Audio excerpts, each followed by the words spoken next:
Dark Angel Chronicles, Chapter 1. Strange Story.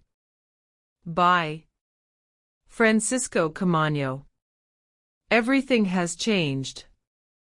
My life, and what I thought life itself was, has also changed forever, and even after all this time, I still find myself waking up every night hoping for things to be as they were, only to learn that my hopes are only dreams, and my new reality is, in many ways, a nightmare that I will never be able to wake up from, and that every single day in my life is a reminder that this is my reality here and now. And this intense pain inside my chest is yet another reminder of what was, of what will never be again, and what it has become since what happened. I stood in front of the mirror for a little while, looking at myself, like we all do, right? I found it amazing I didn't lose any weight.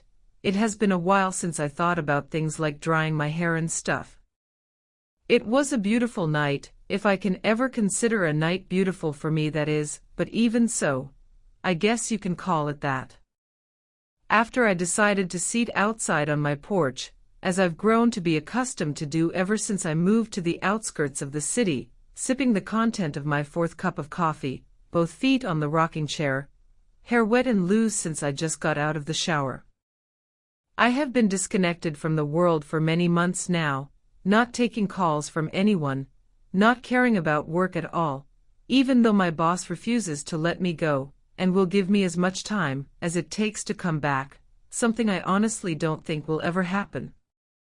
I guess I will have to make time to explain to him that I am never coming back. As I sat there, my mind filled up with memories that are here to remind me of how real all of it was, and of how much I lost, and will never get back again. I also internalized the fact that I am so changed, so deeply changed that I can't be around people anymore.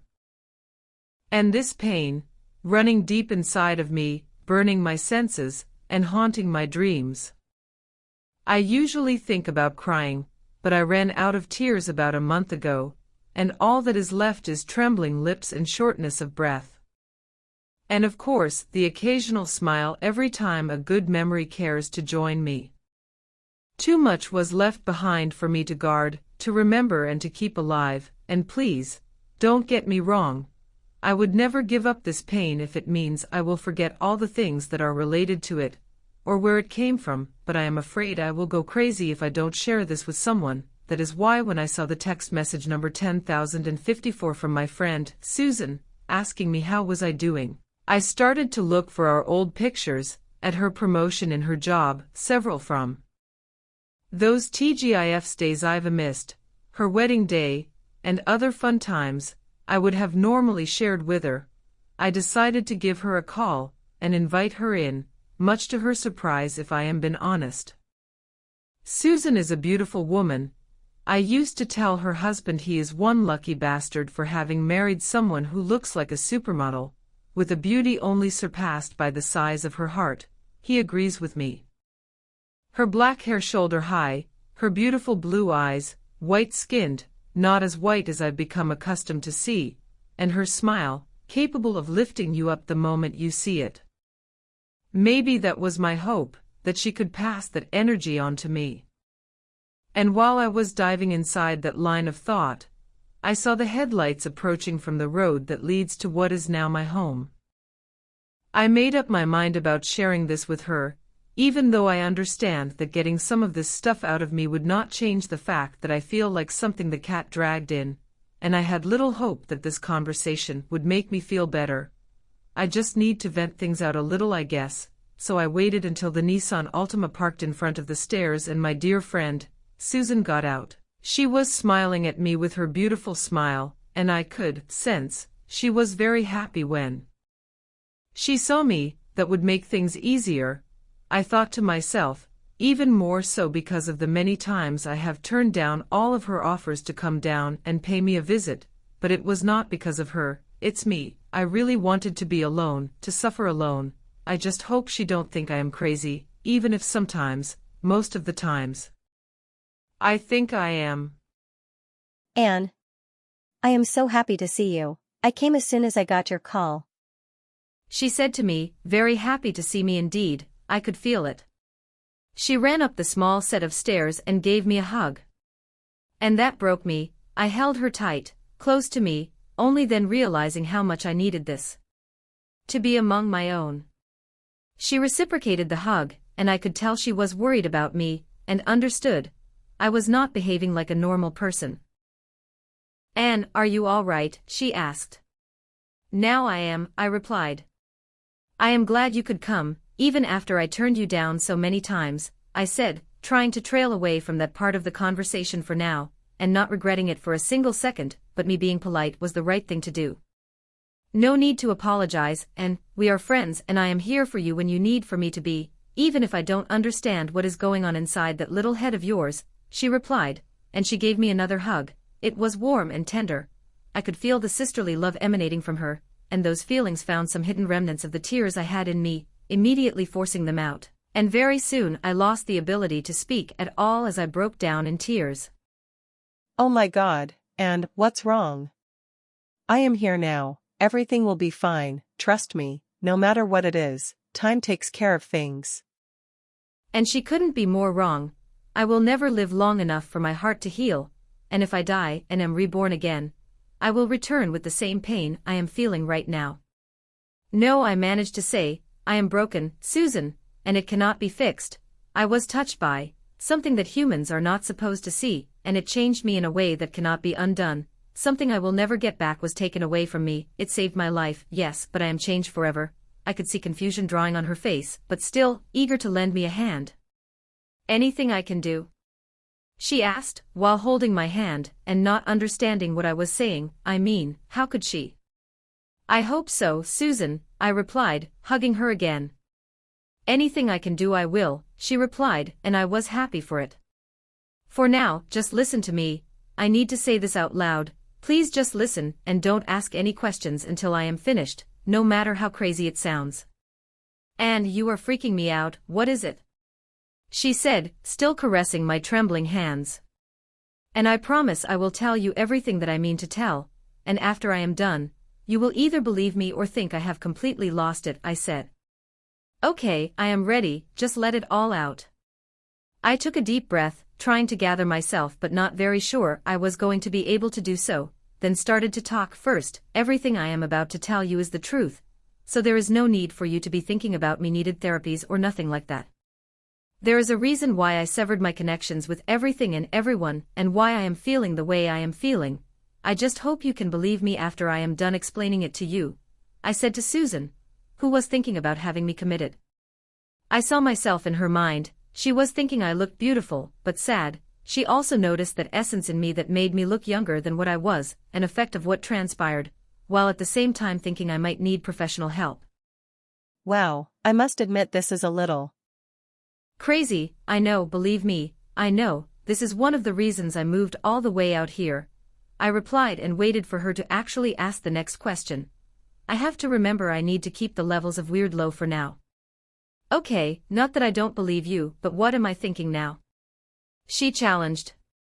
"Oh my God, and is crazy, wait, how she can, no, this is just, okay, the color of my underwear is white, shit. This can't be, 1 2 3 4 58. I said, at the same time these thoughts came up to her head, and keeping up with her as she tried to think multiple things in disbelief of the fact that I was actually reading her thoughts. "You can't trick me, I really can read your mind, though I have to give you 10 points for the effort. It was rather complicated," I said and smiled, trying to make this look casual. "But how can you?" "I mean, you are right on, at the office and at home." She was obviously confused. "Do you believe in the supernatural?" I asked. "What?" she asked. "The supernatural, like the fact that I am reading your thoughts."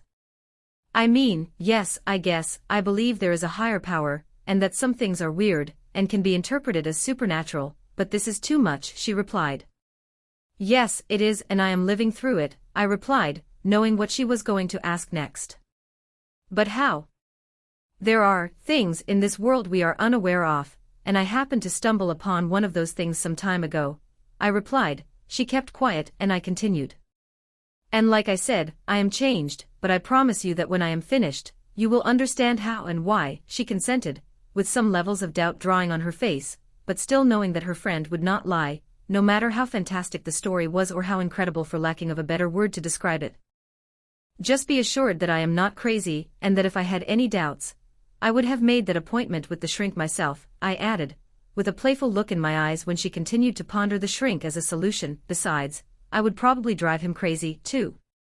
"Okay, I think I am ready," she said, and I thought that no living soul on earth could ever be ready for what I was about to dump on her. "I am sorry, Susan, I am sorry I acted the way I did, I am sorry I neglected our friendship, that I neglected you for such a long time." "That's okay," and she said, but I know she was hurt. "First, we didn't speak a lot because of my job, and because I traveled a lot, or was involved in this or that report, and later, they came into my life, and I had to avoid questions about my radical change of itinerary, shifting to almost a 100% nightlife, and now this." "No, it is not, Susan, it was wrong even though there was a reason for it," I interrupted her. She looked at me with love in her eyes, that broke my heart, but I felt good at the same time, too. "Hey, friendship is much more than answering a text message or a phone call. I figured you may have good reasons for acting like that, and I am here now because you need me to be," she replied. "Thank you, Susan," I said, left without words. "What happened to you?" she asked after a few seconds of silence. "It is rather complicated, and right now I am struggling on the best way to tell you," I continued, "but before I begin there are some things you need to understand. The first and most important is that you cannot repeat this to anyone else, it doesn't matter who it is, and the other thing is that by me telling you this, I might put you on the spot. You will not be in danger, but they will know I told you, and yes, I will let you know who they are too. The point is that you have to decide if you really want to be a part of this. I can guarantee you that no harm will come to you. Regardless of how strange all this sounds," and I had to pause, "let's just say that I am the reminder of someone very close and dear to a very powerful creature, and he is keeping a close eye on me, so I am allowed to break a few rules." I could sense she was on the verge of changing her mind, but I would not hold it against her. After all, she has a family to care for. "Of course, if you change your mind we can talk about something else. I mean to enjoy your company regardless." There was a certain amount of plead in my voice, and I know she felt it. "Is it that bad?" she asked. "Is it one of your stories, I mean, your investigations, meaning my work as journalist?" "No, what I have to say has nothing to do with the world you and I know about, but with something that has been there for thousands of years, but that few of us know about. It is something that should remain hidden, but that sometimes it reveals itself to some. I am but one of those, and if you allow it, you will be one too." "Okay, now I am moving from being scared to freaking out," she said. "Hey, like I said, you do not have to listen to me if you don't want to," I reaffirmed to her. "No, I am good, let's hear it. If you are in some kind of trouble, and I can lend a hand to help you, I will do it," she sounded determined. "Okay, but remember, you need to listen to me, allow me to finish, then you can ask any questions you might have," she agreed. I continued, "But before I begin there are some things you need to understand. The first and most important is that you cannot repeat this to anyone else, it doesn't matter who it is, and the other thing is that by me telling you this, I might put you on the spot. You will not be in danger, but they will know I told you, and yes, I will let you know who they are too. The point is that you have to decide if you really want to be a part of this. I can guarantee you that no harm will come to you. Regardless of how strange all this sounds," and I had to pause, "let's just say that I am the reminder of someone very close and dear to a very powerful creature, and he is keeping a close eye on me, so I am allowed to break a few rules." I could sense she was on the verge of changing her mind, but I would not hold it against her. After all, she has a family to care for. "Of course, if you change your mind we can talk about something else. I mean to enjoy your company regardless." There was a certain amount of plead in my voice, and I know she felt it. "Is it that bad?" she asked. "Is it one of your stories, I mean, your investigations, meaning my work as journalist?"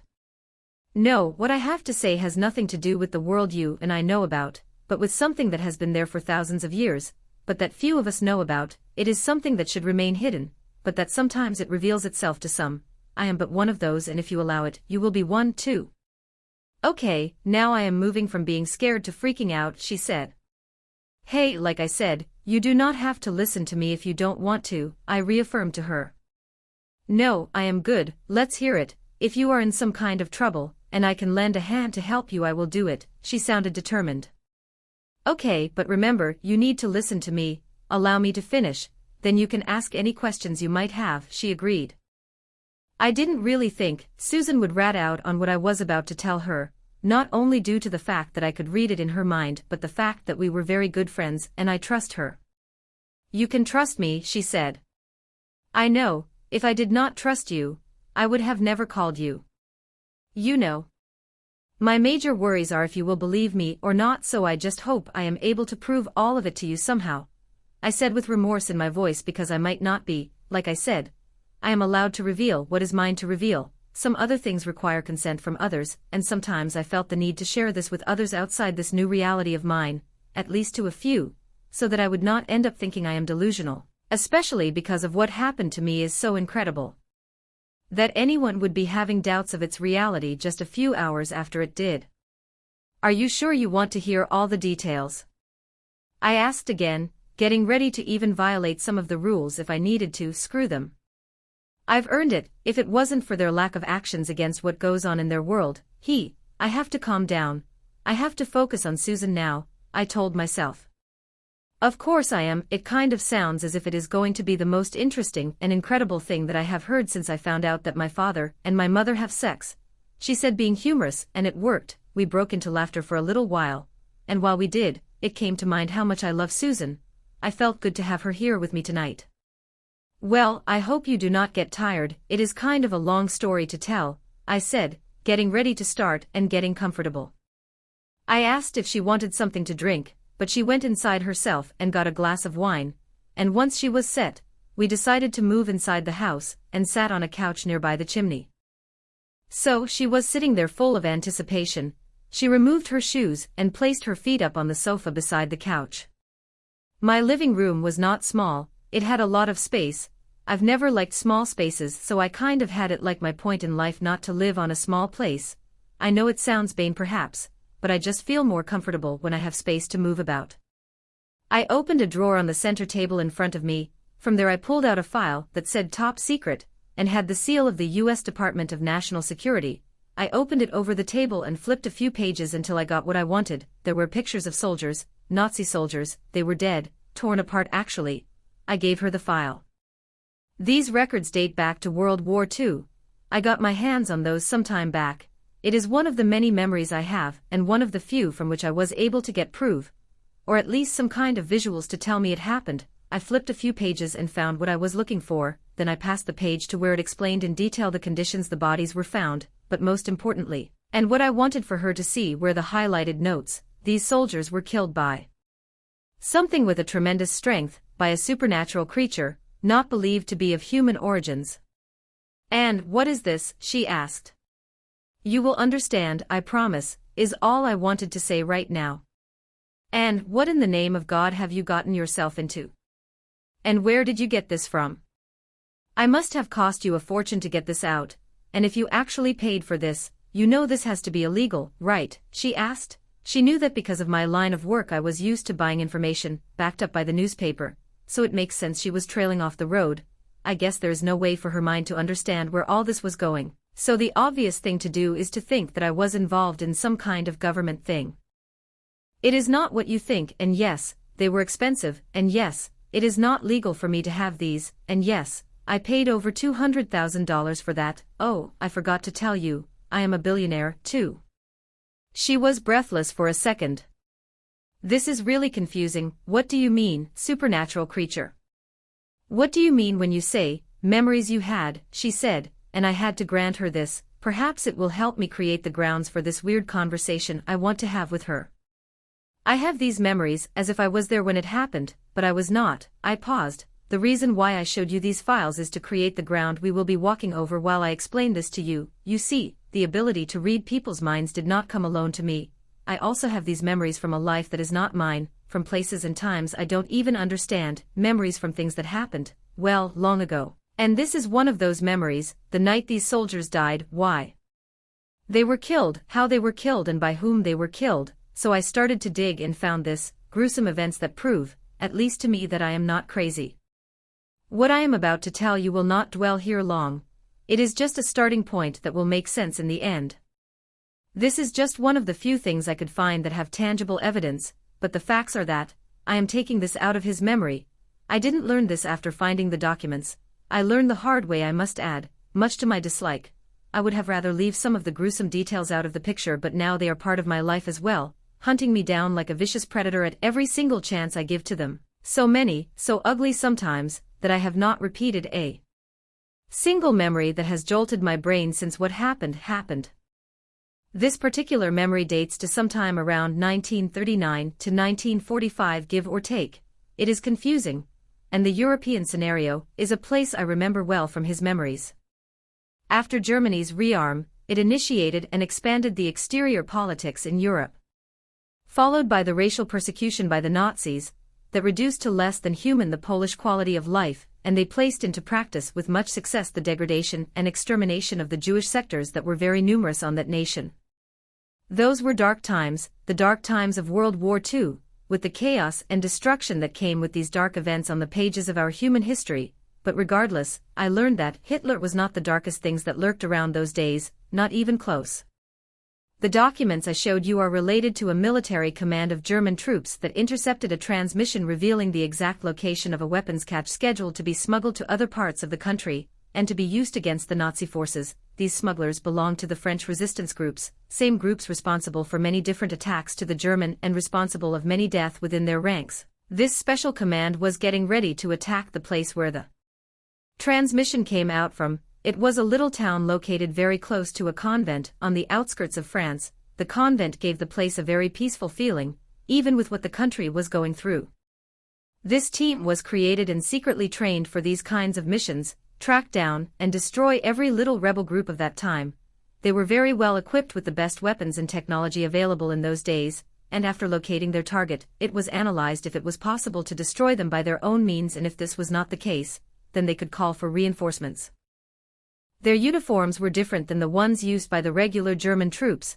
Theirs were black with every single insignia to identify their allegiance, with colors that also served to separate them from the rest of the powerful German military. One symbol alone served to identify them very well, the classic Nazi cross, the swastika, with one distinct difference from all the others: this one was surrounded by flames. These people were killers, monsters, but it turns out they were not the only kind of monster walking around, and they were not the only ones hunting that night. After the group received the information, they were waiting for the orders to move to the little town from where, according to this report, the transmissions were sent. They prepared for the attack, weapons, tactics, and everything that might become useful to fulfill their mission. The intelligence received took them to a house. It was clear that the house had been reconstructed, perhaps bombarded some time ago, the windows and a great part of one of its walls as well. The materials used was mud and rocks. You could also see that the one that made these repairs was not a professional on that matter. Inside this humble home was a family composed of 8 members, the wife, the father and their 6 children, from which 5 were girls between the ages of 22 and 18. The other kid was a little boy with only 1 year of age. These people were all gathered near a fireplace, that along with a few lamps was the only source for illumination they had for their evenings. The lamps were off to save fuel, and it was obvious that they were very poor, but the house had the feeling of being a very comfortable place. And while I continued to speak, I could not help to think to myself that the fact that I could actually feel this made it all the more bizarre. The smell of burning wood and hot stones were in the air, and the fire created a very harmonious feeling, with an occasional ghostly shape here and there. The family lived in peace. They were very united. You could tell that just by looking at them. They really loved and supported each other. The chimney had a piece of wood at the top that was used to put some plates and a pot with water and some flowers in an effort to decorate it a little bit, but even if the chimney was not very beautiful, it fulfilled its purpose, to warm up the house. A feeling of peace filled up the air, and the family was laughing from some jokes made by the father. Something about him been so sleepy he tried to milk a bull that morning. They were all having a good time, while the father made strange faces elaborating on his not-so-real story, but this harmony was soon broken by a scream. The scream came out from one of the girls. She had stepped outside of the house for a few seconds to look at the stars in the night sky. The scream broke every bit of tranquility in its blazing path, like the thunder disrupts the night. The girl was captured by the special squadron of German assassins. There were 4 of these bastards, 3 of them got close to the house's entrance while one of them stayed out of the house still holding the girl prisoner. A man's figure appeared at the door's entrance and jumped in to get another of the girls, grabbing her by the hair while putting his gun to her forehead. All the family stood up at once and the father, trying to defend his daughter, attacked the perpetrator. The man's attempt, however, was frustrated by a very hard blow to his head with a machine gun while his family screamed. He started to bleed at once. Then another intruder got to the scene. He was the one in charge, the rank of captain adorning his shoulders. One of them was ordered to stand guard at the door and he moved so that his leader could enter. While the other man was still holding the other girl by the hair, they saluted their leader with the known salute used by the Nazis' troops while this man kept on walking inside the humble home. The moment he entered, he looked at them with hate and repugnance on his face. This was a family of Jews. They were all dead, they just didn't know it yet. The man, after looking around for a little while, took a cigarette and ignited it by taking the father's hand and spraying it with the content from one of the lamps. He ignited the hand afterwards and used it as a lighter. The pain that poor man felt from the blows received combined with the pain of the burns suffered made him pass out, and his hand extinguished only after the fuel had burned out. His wife tried to stop this, but she was stopped by the captain, who kicked her on the stomach. After this atrocity and in the middle of the girl's screams, the diabolical man started to interrogate the family. The soldier released the girl by pushing her against one of the walls, and took a bottle full of water he found on the table to wake up the fainted man. Once he awoke, his first reaction was to grab hold of his hand due to the pain he was feeling. "Where are the men responsible for the transmission that got out of this place several days ago?" said the captain with an arrogant voice, as if talking to something he considered lesser than what he was. "Transmission? I do not know what you are talking about. We are only a family of..." But before he could finish the sentence, the captain stroked him over his left shoulder with the machine gun he was carrying. "I am not a patient man. I suggest you answer my questions at once, and with the truth, or I will be forced to find ways to persuade you, and believe me, I have lots of experience in persuasion while dealing with rats such as yourselves," said the captain with a hard tone of anger in his voice, but not raising it at all. It came natural from him, as someone who indeed had a lot of experience in questioning prisoners. He demanded obedience. "I already told you, sir, I do not know what you are saying. I really do not know." The man's voice sounded weak, and there was blood falling down from his head to the right side of his face and his mouth, being pushed forward by the erratic breaths that came out of it and making it fly in small droplets through the air. The captain knew the man was lying. His informants told him that the transmission did come from there, so he hit him once more, but this time on the stomach, accompanied to another blow to the head that made him lose consciousness once more. The family was holding on to one another, and the screams from the young kid were the loudest, while the others cried and begged for mercy while the captain inhaled the fumes from his cigarette, same that he extinguished on the farmer's neck and then dropped it on the floor, his face showing how much he hated these people, and how much he enjoyed what he was doing. The family screams were so loud that they appeared to be just one scream, but nobody even tried to intervene. They somehow knew that it will mean the death for all of them at once. The neighbors who did hear the commotion ran away to hide. They were sure these men would most likely interrogate them too once they are done with this family. While these happened, the family pleaded for their lives in between cries and screams of fear. The captain ordered the soldier to wake up the farmer once more. He wanted the men to bear witness of what he had just come up with. In the meantime, the soldier that was on the door moved and grabbed the family members one by one, taking the child away from his mother's embrace and placing him on the ground next to one of the corners. He had to kick the mother away to keep her in place, and then tied the rest of them on the table, face down with their arms extended like a cross, and bent over the table, and with their feet separated and on the ground, also tied to the table's legs. The man was moved and tied to a chair just as he started to recover consciousness in a fashion he was in front of his loved ones. Once he awoke, he had no problems making out what these animals had in mind. The captain had his pants almost down, and was behind one of his daughters, the oldest one, slowly starting to lift the girl's skirt as she was losing her voice from crying and screaming to him for mercy, and to not do this to her. The soldiers were laughing and enjoying the moment as the captain told them, "You see, men, I told you this one would be fun." He seemed very happy to think that they were going to be next on taking part of this savage act. But seconds later everybody heard a terrorizing scream coming from the soldier that stood guard outside with the other girl. There are certain kinds of pain, and pain has a voice of its own.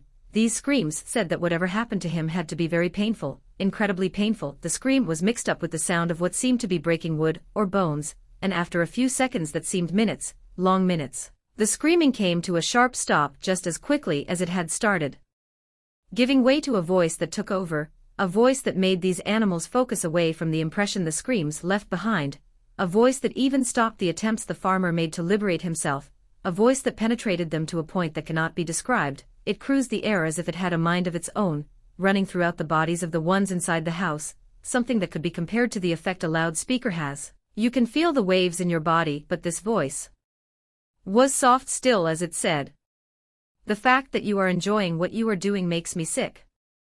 Who the hell is out there?" The captain asked, all of his strength and commanding voice replaced by fear in a matter of seconds. Not knowing what was going on scared him. "I promise I will kill you as soon as I get my hands on you," he screamed, trying to hide his feelings, but fear is a very strong emotion, and if you pay attention, you can actually sense it. The captain called out the soldier that was outside, but there was no response from him, and he was so scared that he even forgot his pants were almost on the ground. "I am the thing that comes to tear you apart. I am the thing that death has refused to claim, and yet I am death as well, a word under which you have lived for long, and I come to claim you. You who have lived your lives under the code of death, and now, by death itself, your lives will end," said the voice with a tone that sounded calm, but behind it you could tell there was anger at the same time, as if the one speaking was restraining something that needed a world of effort to control, and so the voice continued. You could hear laughter, soft, low, but it was laughing, sinister, deep, malignant. The voice stopped, everything was silent now, only the wind and the girls weeping and sobbing, with the soft cries of their little brother while he called for his mother. Those sounds now joined in the air like lovers. A gust of wind entered, followed by the sound of the door slamming open, accompanied by an ambience of terror followed by loud thud, and the gruesome sight of a head that rolled all the way from the door to the captain's feet. The head was missing the lower jaw, the skull was partially collapsed, forcing the eyes to pop out of their orbits. It was the head of the soldier that stood guard outside. Now there were only 3 of them left. The captain ordered another of his soldiers to go out to finish up the intruder. He obeyed, but was not too happy about it. Very carefully he looked outside, and the second he stuck his head out the door something pulled him out of the house with an incredible violence and force, and with such speed that his feet lifted from the ground on his way out, so fast he only screamed once his bones began cracking, a sound they all heard inside the house, as if someone or more likely something was tearing apart the man's body, and in between the sounds, something else was heard. It sounded like growling but not from an animal, the sound was human-like, and after minutes that seemed to be hours for the soldiers, they heard when something that appeared to be kind of heavy fell to the ground. The captain was so frightened that he peed on himself while tears came out of his eyes to mix up with a cold sweat that made its way on his face, and was running all over of his body up to the point he had to find support on the wall just to stay on his feet. Fear was reflected on his face on such matter that even a blind man could have seen it. He was trying desperately to see the responsible for what was happening, but it was futile. He felt trapped, tasting a cup, or perhaps I should say, tasting a full plate of the fear he liked so much to inflict onto others. He looked around trying to see the responsible inside the house. It is funny how one's mind can play tricks on us, as his mind was playing them on him, making him see shadows around him, and act out of his own fear and desperation, for he knew very well that the voice came from outside the house. "Please, do not hurt me. I promise to leave this place never to return, I swear." His voice was changed, pleading and fearful, broken, nothing like the dominant soldier he was just a few minutes ago, when he thought the sun only rose to warm his face. "Interesting. Are these not the same words? Please do not hurt me that these girls were using and whose lives you were willing to destroy with the utmost pleasure. You were enjoying it as if on a trance. Your disgusting thoughts are seared into my brain. You are very conscious of what you were about to do. You enjoyed that moment, and I can see that you have done it before. This is not the first time you abuse the innocent, but I assure you it will be your last." The voice paused for about a second or two. "I can assure you yet one more thing. I will enjoy killing you more than you have ever enjoyed all the killing you have done in your entire life. And once I see in your face the fear you will feel while facing your own death, knowing you have no chance at all, knowing that no matter what you do, no matter what your twisted mind to come up with, the outcome will be the same. Your death will be sweeter still. You may think this is dark and sadistic, but I guess it is something you're used to. Oh, and there is something else you should know. It will hurt." And that did it. He lost the last drop of control he had left and tried to escape, desperately going out the door followed by the only soldier left alive, their weapons spitting bullets to all directions, but they were stopped the minute they stepped outside, and what followed were screams out of fear and obvious pain, screams that surpassed all other screams. Then that voice spoke again. "Coward." The second he said this, the captain fell back inside, sliding on the floor with a hole on his chest, then his heart landed on his side. Everyone fell quiet. Soon after, the girl that was outside got in running, getting past the captain's body, and embraced her father, who was still tied up to the chair, and who kissed her over and over again, full of emotions and very happy to see her alive. Afterwards a figure entered behind her, walking very slowly. All this happened almost at the same time. This figure had his face completely covered by the shadow provided by the brim of a black hat. He was also using a black coat, and a white shirt, black pants and boots. The only part of his body they could see were his hands. They could see they might be extremely white, had them not been almost entirely covered in blood. The farmer almost fell in shock due to the emotion of seeing his daughter alive, and the impression of seeing yet another intruder entering his home. There was so much confusion that they all forgot about the captain, so once they focused their attention on him, they could clearly see the heart by his side, and the blood-covered hole on his chest. The stranger kept walking until he got behind the girl, whom still had her skirt up. They didn't understand what was going on, and she started to beg for him not to touch her. He stopped for a few seconds, gazing at her, and for a few seconds he was fighting his memories, something darker than this, much darker, but he closed his eyes as if trying to control an urge unseen by the others, but thick enough to fill out the house with a very strong sense of danger, a feeling that screamed to any end. "All present, run for your lives." Then the stranger spoke to her. "You need not fear me, for my war is not with your kind, but with these animals." His voice was calmed now, as if trying to make them feel safe, secure, without giving up the imminent threat he posed to all of them, and even though it was clear he was the one who saved them from a horrible death, they could all sense it. There was something about the way he moved, something not right. For starters, he made no sound while he was walking, even though the floor was made of dirt, and his movements were too smooth, too perfect to be natural. The intruder turned to speak to the farmer. "It will be wise if you bury these bodies as soon as possible and as far away from here as you can possibly carry them. They will come looking for them."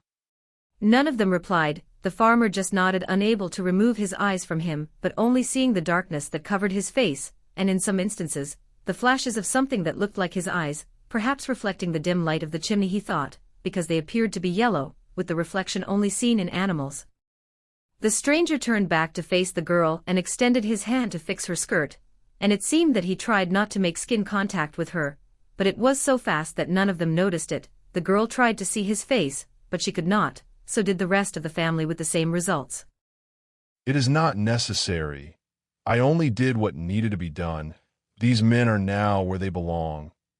He took a few more steps towards the door and then stood still for another second. It seemed he was gathering his thoughts, and finally spoke once more, the soothing voice invading the house and their minds, while looking around at the bloody mess they had in their hands now. "I think it will be best if you leave this place and never come back, and you should spend the night elsewhere. I will take care of this. Maybe if I'm lucky enough, the others will arrive while I'm still around." He turned his back on them and left the house, simply disappearing as fast as he had appeared. No sound, nothing. The next morning, they went back to the house to gather their things and leave as instructed by that strange person, but also kind of wanting that all that had happened was a dream, or nightmare for that matter, and to their surprise, it seemed that it was, because there was no trace whatsoever of the events that had transpired just a few hours ago. The oldest girl, the one the stranger had kissed, entered the house with a little fear, but kind of hoping to see him there, still fixing things for them, but all she found was a note on the table. It said, "I took the transmitter with me. It is not safe for this to be with you anymore. And please refrain from asking about me or talking about what happened. It will not bring anything good to you and your family. And do burn this note once you read it. Be safe." The note was signed, only with one letter, M. Susan had the folder in her hands. She looked at me and pulled a little piece of paper. It was old and yellowish. It read, the same words I just spoke, with beautiful handwriting and the signature as described. Her mind opened for the rest of the story.